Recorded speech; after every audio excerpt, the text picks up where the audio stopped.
In this video, we are going to be learning how you can upgrade characters in Devil May Cry Peak of Combat.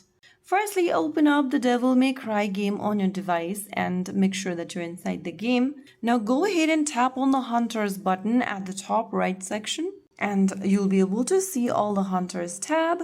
Go ahead and choose the character you want to upgrade and then tap on Level Up at the bottom right.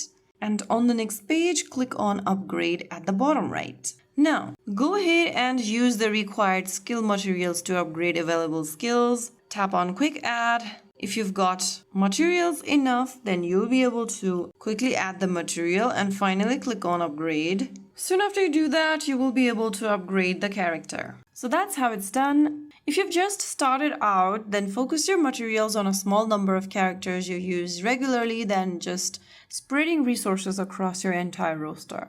If you found the video helpful, don't forget to like, share, and subscribe to our channel. I will be back again in the next video. Thank you for watching.